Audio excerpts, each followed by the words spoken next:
आप आज तक में नौकरी कर रही हैं तो आज तक की गुलाम थोड़े ही है। क्या बात है? देखिए नहीं, मैं बात पूरी कर लूं उसके बाद मैं इसलिए जिंदा हूं कि मैं बोल रहा हूं। दुनिया किसी गूंगे की कहानी नहीं लिखती। क्या बात है। हेलो दोस्तों, स्वागत है आपका एक और नई वीडियो में। आज की वीडियो एक बेहतरीन वीडियो है, एक एंटरटेनमेंट वाली वीडियो है। इस वीडियो के अंदर जो गोदी मीडिया की हेड है, जो सरबराह है, जो उनकी सरगना है, जो उनकी सरदार है, उनकी लाइव रोस्टिंग हो रही है। इमरान प्रतापगढ़ी, जिसको आप जानते होंगे, कांग्रेस के एक ये नेता हैं। तो हम इस वीडियो में देखते हैं कि इमरान प्रतापगढ़ी ने इनको किस तरीके से रोस्ट किया हुआ है। उसके बाद कुछ आपसे बातें करेंगे, जाइएगा नहीं। हम इस वीडियो में रिएक्शन कर रहे हैं जिसका टाइटल है इमरान प्रतापगढ़ी ने गोदी एंकर अंजना को इज्जत से बेइज्जत कर दिया, the national live 1 total debate. आइए पहले वीडियो को देखते हैं, आप भी एंजॉय कीजिए, उसके बाद आपसे बातें करेंगे। जाना नहीं, बहुत ही बेहतरीन वीडियो है। तो अब शायर कितना बचा है और कितना सियासतदां हो गए हैं इमरान प्रतापगढ़ी? पूरा मैं कोशिश कर रहा हूं कि शायर और सियासतदां कितना हो जाएं, उससे ज्यादा जरूरी है कि मेरे अंदर का इंसान कितना बचा हुआ है। क्या बात मैं है? उसको बचाने की पूरी कोशिश कर रहा हूं।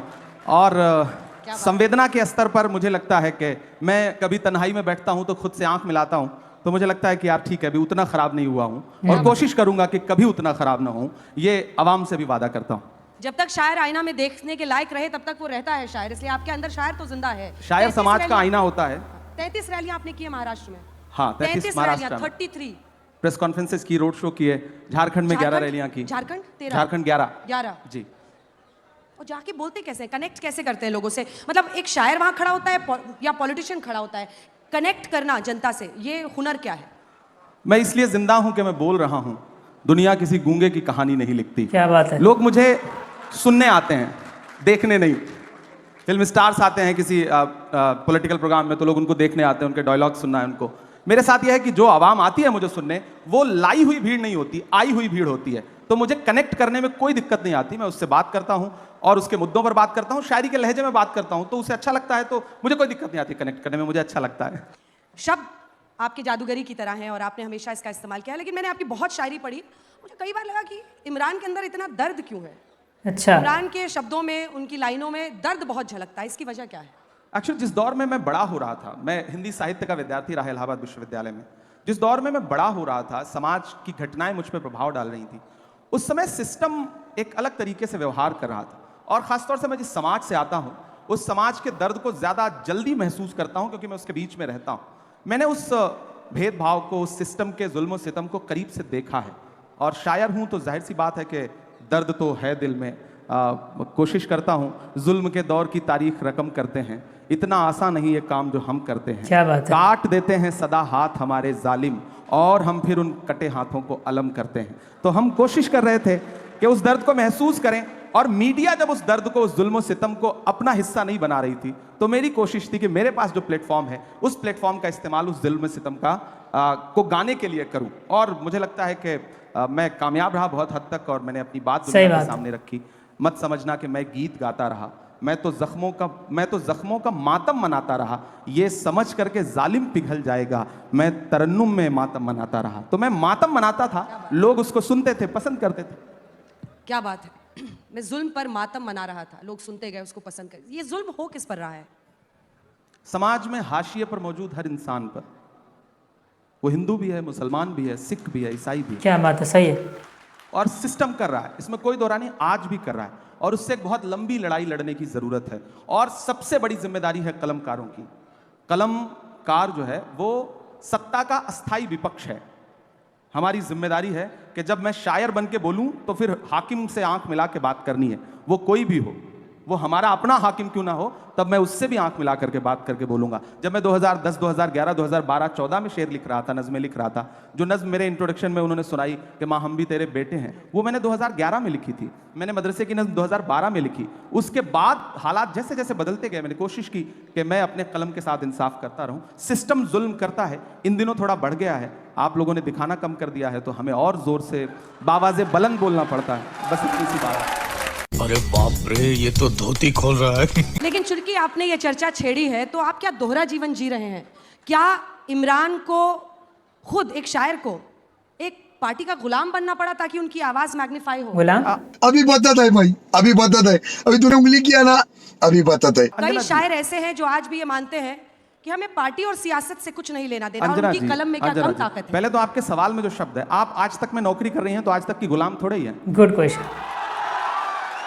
मैं एक पार्टी के साथ काम कर रहा हूं, हम किसी संस्थान के साथ काम करते हैं, संस्थान हमें सम्मान देता है, हम संस्थान की विचारधारा के साथ सहमत होते हैं, तब तक साथ चलते हैं। जिस दिन हमें लगेगा कि संस्थान हमारी विचारधारा से सहमत नहीं है, हमारी शर्तों को नहीं मान रहा है, उस दिन यह हो सकता है मेरा अपना जो उसूल है कि मैं पार्टी तो नहीं बदलूंगा, राजनीति छोड़ दूंगा। हमारी अपनी एक दुनिया है। क्या राजनीति में आना जरूरी हो गया था इमरान? बिल्कुल जरूरी हो गया। बहुत सारे शायर ऐसे हैं जो मानते हैं कि अपनी कलम को आजाद रखना किसी भी एक पार्टी की विचारधारा से उनकी पूरी जिंदगी का लक्ष्य होता है। नहीं, देखिए, आप जिस दौर में जी रहे हैं, इस दौर में अगर आप ये कह रहे हैं कि आप तटस्थ हैं, तो आप सबसे बड़ी सियासत कर रहे हैं।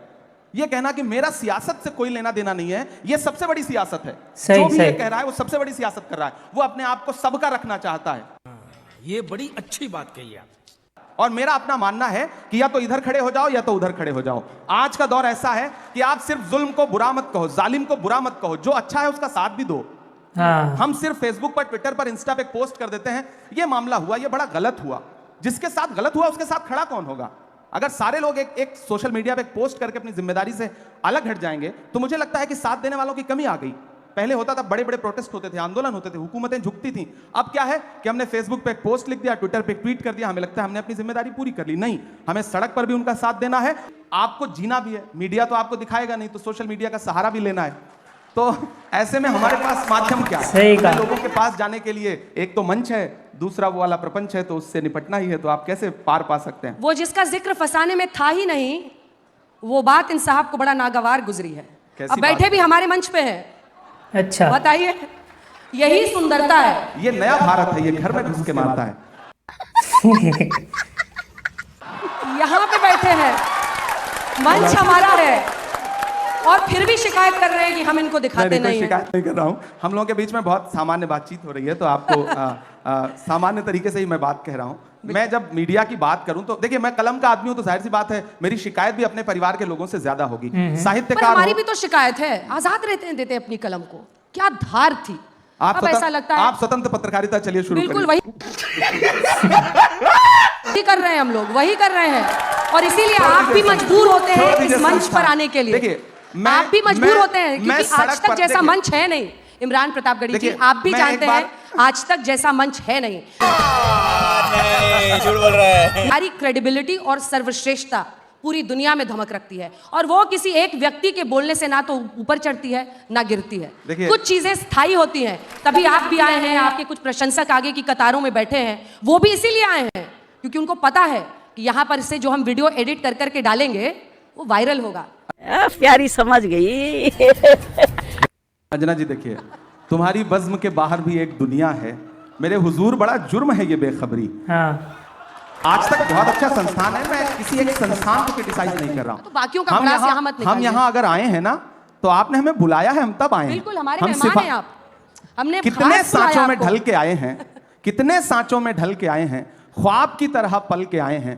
तुम सिफारिश से जहां पहुंचे हो, हम वहां खुद ही चल के आए हैं। कहने वाह।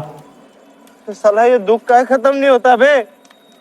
तो हमें तो बुलाया गया, हमें तो बुलाया गया है, और मैं आने और बुलाने के इस बहस में नहीं पड़ना चाहता। लेकिन मैं एक बात ये कहना चाहता हूं कि नेता देखिए, मैं बात पूरी कर लूं उसके बाद, देखिए, मैं आपको पूरा मौका दूंगा, मैं आपकी बात का जवाब दूंगा। सिफारिश पर मैं भी एक कविता सुनाऊंगा। मैं आपके लिए आप सुनिए, नहीं, मैं आपकी मैं कविता उस बाद में माटी का सुनूंगा। वृक्ष नहीं जिसको नदियों ने सींचा है, बंजर माटी में पलकर मैंने मृत्यु से जीवन खींचा है। तौबा तौबा तौबा, थारा मूड खराब कर दिया। वाह, याद रखिएगा, तो कविता पूरी हो सिफारिशों वाले गई। और अब होंगे। मैं बात जो कह रहा था कि यहां बुलाने और आने का सवाल नहीं है। नेता और मीडिया दोनों एक दूसरे के पूरक हैं। आप हैं तो हम हैं, हम हैं तो आप हैं। बिना हमारे आपका भी वजूद नहीं है, और बिना आपके हमारा भी वजूद नहीं है। हम दोनों एक दूसरे की जरूरत हैं, तो हम दोनों एक दूसरे को उसी रूप में कबूल करें। हम आपस में लड़े नहीं। तो हमें बुलाया गया, तब हम आए। फिलहाल बिल्कुल, आप हमारे मेहमान हैं, सिर आंखों पर आपकी कविता बहुत अच्छी थी, लेकिन नो डाउट आज तक बहुत शानदार कर रहा है, और ये कल तक बहुत शानदार करता रहेगा, मुझे पूरा विश्वास है। नहीं, मैं नहीं मानता। यही तो है कि आग भी जब प्रशंसा करने लगे या पानी, whatever you नहीं choose, मैं प्रशंसा करूंगा, पर आग और पानी के बीच में मैं समझौता होना भी मैं नहीं आपकी चाहिए। पत्रकारिता की प्रशंसा करता हूं, इसमें बहुत कोई दो राय बहुत नहीं, आप अच्छी पत्रकारिता करती हैं और हम सब युवा हुए हैं आपको देख देख करके, आपको सुन सुन करके।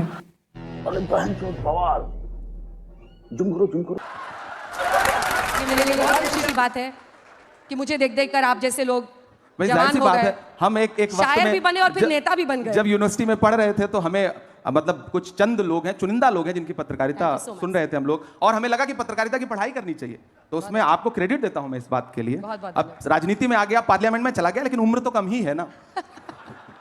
वजन बढ़ गया, राजनीतिक वजन कह रही हूं मैं। क्या बढ़िया था गुरु। ऑलराइट दोस्तों, एक्चुअली इसमें बात ये है कि जो ये वीडियो है जिसकी हमने ये वीडियो ली है रिएक्शन करने के लिए, इन्होंने इस वीडियो के अंदर ऑलरेडी मीम टेम्पलेट्स यूज़ किए हुए हैं, जिसके लिए हमें इसमें रिएक्शन करने में उतना मज़ा नहीं आ रहा था। दूसरी बात यह है कि इमरान प्रतापगढ़ी हों चाहे अंजना ओम कश्यप हों, दोनों ने एक दूसरे को रोस्ट करने की पूरी कोशिश की, कभी ये आगे कभी वो आगे। तो जो रियल मुद्दा है, जो चल रहा है, वो सच्चाई नहीं दिखाई जाएगी। जो एक क्रिमिनल है वो सरेआम बेल उसको मिल जाती है और वो आज़ाद हो जाता है जेल से, जबकि एक बेगुनाह इंसान सालों सालों से जेल के अंदर बंद है, उसको इंसाफ नहीं मिल रहा है। ये चीज़ें ये नहीं दिखाने वाले हैं। दूसरे देश में क्या चल रहा है वो तो दिखाएंगे चिल्ला चिल्ला करके, लेकिन अपने ही देश के अंदर कितना अन्याय हो रहा है, हमारे देश के अंदर अरावली पर्वत को कितना नुकसान पहुंचाया जा रहा है, इसके बारे में ये बातें नहीं करेंगे। देश के अंदर माइनॉरिटीज के साथ कितना जुल्म और अत्याचार हो रहा है, ये चीज़ों पर बात नहीं करेंगे, बल्कि दूसरे देश के अंदर जो माइनॉरिटीज हैं उनके साथ कितना जुल्म हो रहा है, अत्याचार हो रहा है, इस पर इनसे घंटों डिबेट करवा लीजिए। असल में इनको जो टीआरपी आती है वो मुर्गा लड़ाने से आती है, आपको भी मालूम है, हमको भी मालूम है। तो ये उसी चीज़ों की बातें करते हैं। अच्छी बात तो ये है कि हमारे देश की जो जनता है उसको मालूम है कि ये गोदी मीडिया है, ये बिकी हुई मीडिया है, इनकी बातों पर भरोसा करना मतलब बेवकूफ़ी है। दोस्तों, इमरान प्रतापगढ़ी, अंजना ओम कश्यप, गोदी मीडिया, इन लोगों के बारे में अगर आप कुछ कहना चाहते हैं तो कमेंट बॉक्स में 2-4 शब्द ज़रूर कहिएगा। आपका बहुत बहुत स्वागत है। हम मिलेंगे किसी एक और नए वीडियो में नए टॉपिक के साथ। तब तक के लिए अपना ख्याल रखिए, अपने परिवार का ख्याल रखिए। वीडियो देखने के लिए बहुत बहुत धन्यवाद। Okay, bye.